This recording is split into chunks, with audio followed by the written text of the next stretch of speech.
Yan, meron nga dito court eh. Kaya lang baha. Ayan o. Malalim pala dito banda. Ito yung court nila. Baha. Ayos. Gumagalaw to mga kaibigan. Punta natin doon sa may ginagawa nila. Yan, kung makita nyo parang nag full force sila dito eh. Kasi kita na yung pinaka slow protection niya hanggang dun sa may dulo. Yan ito yung sinasabi ko na ipapantay nila dun sa pinuntahan natin. So ang taas nito mga kaibigan, ilang tambak din to gagawin dito. Kaya dun sa kabila mayroon dun daanan eh. Dun galing kanina. Ito yung tulay dito mga kaibigan. Wow. Yan na. Kompleto na yung girders ng mga kaibigan. Siguro sa ilalim niya pwedeng daanan yan. Pwedeng daanan ng bangka sa ilalim. So ganito kataas dito. At ongoing pa rin yung pagtambak nila. Ayan siya mga kaibigan. Yan, tapos banda dun sa may C6. Dito banda yung C6 yan. Mayroon din dyan ginagawa na parang ganito rin siya pero hindi pa tapos din. So soon puntahan natin. Malaylay na rin yan yung ginawa nila dun eh. O natambak nila. Yan, hanggang dun na oh, mga kaibigan. Mapapansin nyo. Putol nga lang dyan banda pero dito okay na yung gilid niya, yung slope protection niya. So hopefully matapos to kasi malaking bagay to sa mga taga Rizal. Kasi dito banda sa may highway, kanina pagdaan ko sobrang traffic mga kaibigan. Yan, siguro pag natapos to may lesson yung biyahe mo ng 1 oras hanggang 2 oras. Kasi dire-diretso ka na dito, walang stoplight to. Yan, kasi malapad-lapad din to. So kung 4 lanes to, mayroon pa sa gilid niya daanan ng bisikleta tsaka tao.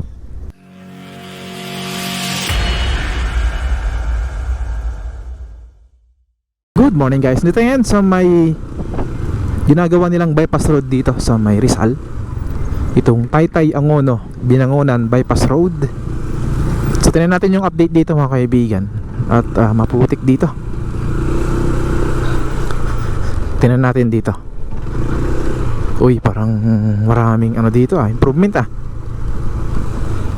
Parang mga 3 months tayo, 4 months tayong walang update dito. Yeah. Uy.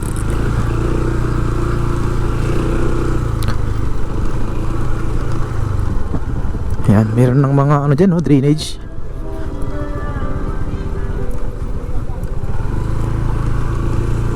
Ayos. Gumagalaw to mga kaibigan. Punta natin doon sa may ginagawa nila.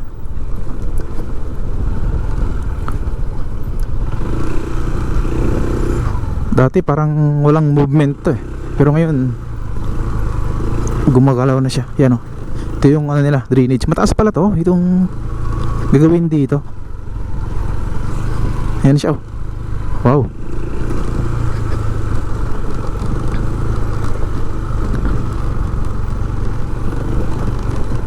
Mataas itong gagawing dito. Parang dike.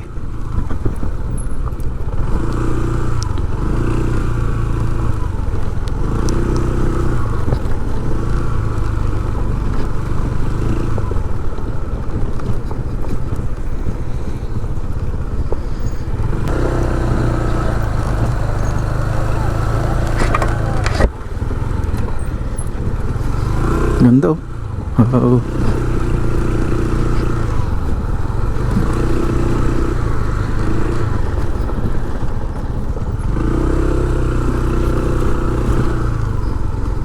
Oh, diba? Ganda nito. Ayan oh. 4 to 6 lanes to mga kaibigan. Kung makita nyo, mataas na siya. Dati wala pang tambak to nung pinuntahan natin. Pero ngayon pantay na siya dito sa may slope protection nila. Wow. Gumagalaw to mga kaibigan. Wala na rin yung mga kangkong dito. Kumbaga mataas siguro, high tide eh.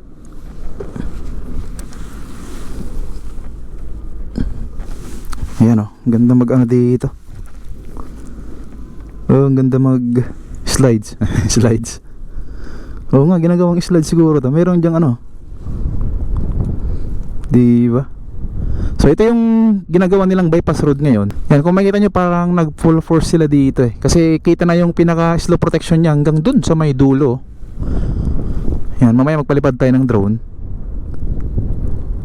At baybayin natin hanggang dun sa may parte na pwedeng daanan.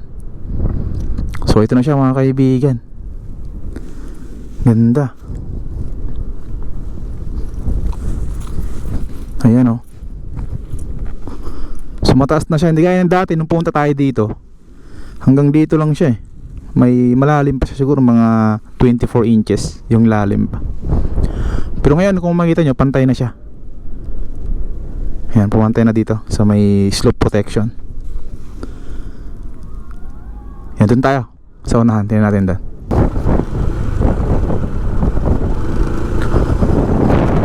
Ganda oh. Malapad-lapad to. 4 to 6 lanes to mga kaibigan. Tsaka mayroon pa siguro ano sa gilid, bike lane.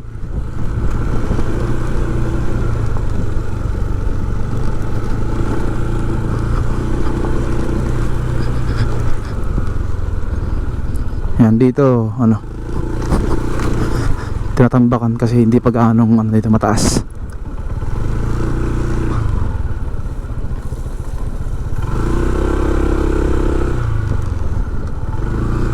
Daming namimingwit ah. Yan, meron din mga ano dyan no, subdivision sa unahan oh. Ganda siguro tumira dyan, lamig. Kita mo tong ano, Laguna de Bay. Ayan siya.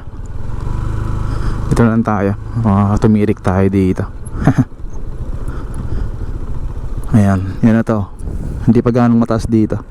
Wala pang ganong tambak. Papantay nila dyan sa may ano, sa may mga bakal na yan.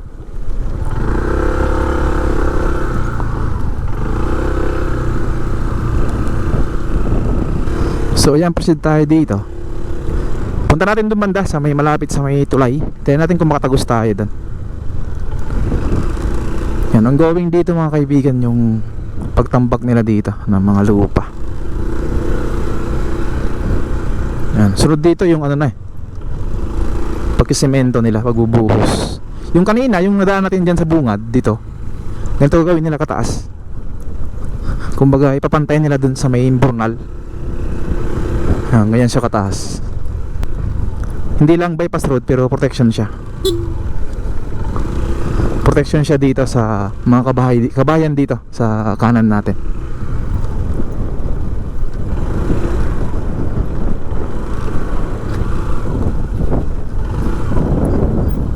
Ayan siya.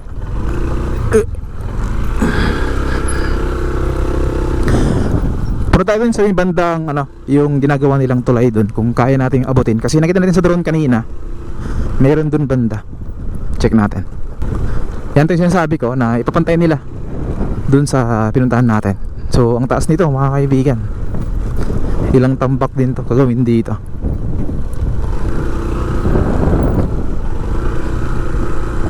So yan, punta natin dun sa may bandang unahan. Check natin kung kaya natin puntahan yung ano, yung ginagawang tulay dyan. Let's go. Ayan, dito yung ginagawa nilang tulay. Tingnan natin kung makapasok tayo dyan. Gilid pala to ng ano, creek. Meron dyan ano, mga bangka na maliliit. Kaya pala meron dyang tulay na ginagawa. Makapasok kayo tayo. Yan o, yan na yung tulay o. Wow.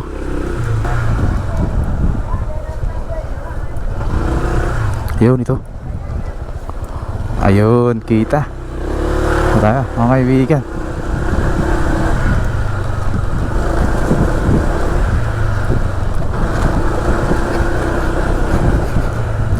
Yun, kita na. Tignan natin doon.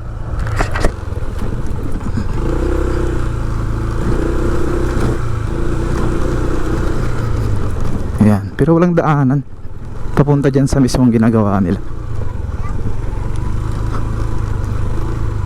Di kaya dun sa kabila, mayroon dun daanan eh. Dun tayo galing kanina. Ito yung tulay dito mga kaibigan. Wow. Yan na. Kompleto na yung girders niya mga kaibigan. Siguro sa ilalim niya pwedeng daanan yan. Pwedeng daanan ng bangka sa ilalim.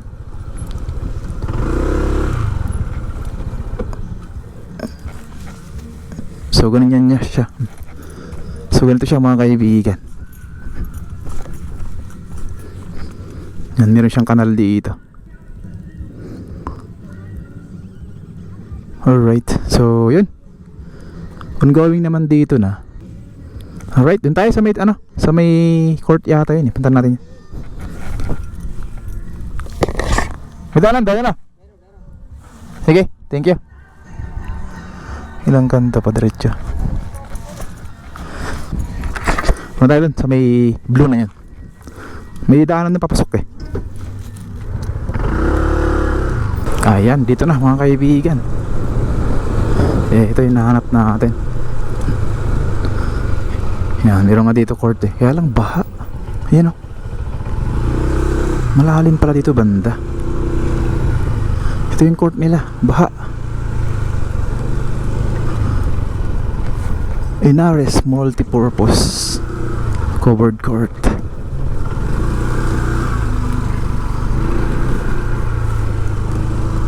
Dito tayo. Ito isang area na pwede mong puntahan. Pwede kang masyal dito eh. Yun, doon tayo kanina, yun yung tulay oh. Kung mapansin nyo. So ganito kataas dito. At ongoing pa rin yung pagtambak nila. Ayan siya mga kaibigan. Mayroon na siyang dito oh. Sementado. Kaya lang mababa siya. O diba, sementado na to. Bang bang.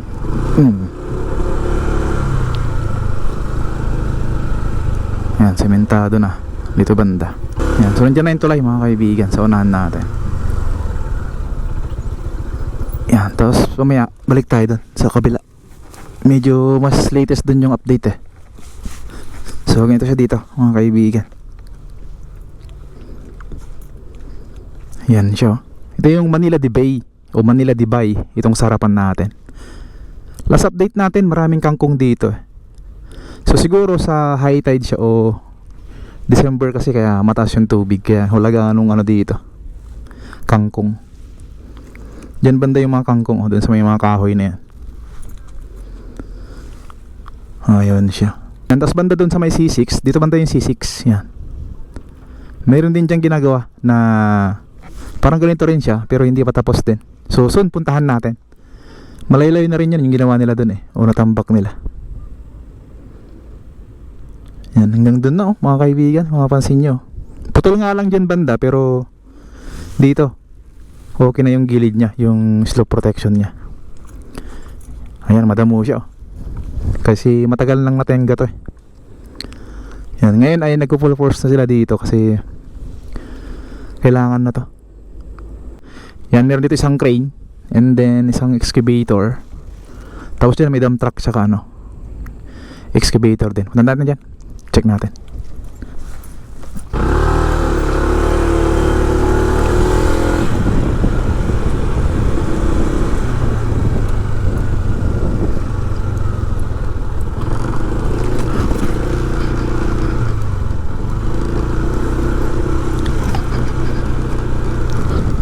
Dito pala yung mga gamit nila banda.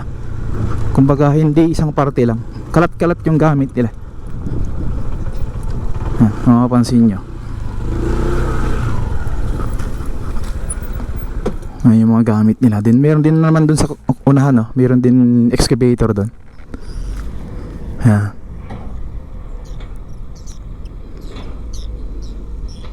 So hopefully matapos to kasi malaking bagay to sa mga taga Rizal. Kasi dito banda sa may highway, kanina pagdaan ko, sobrang traffic mga kaibigan. Yan, siguro pag natapos to, may lesson yung biyahe mo ng 1 oras hanggang 2 oras. Kasi dire-diretso ka na dito, walang stoplight to. Yan, kasi malapad-lapad din to. So kung 4 lanes to, mayroon pa sa gilid niya daanan ng bisikleta, tsaka tao.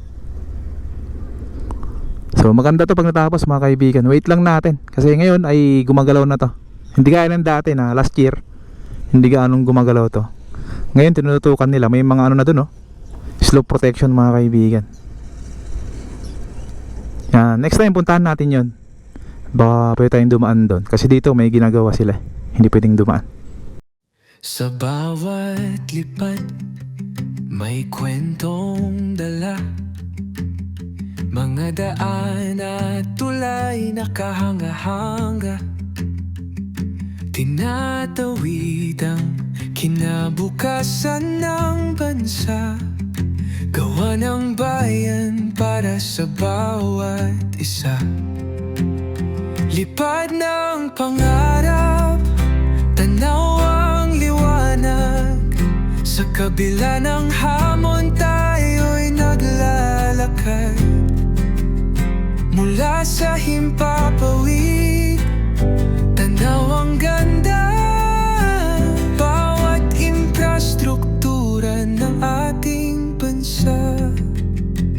Ang ilog, tulay at mga kalsada,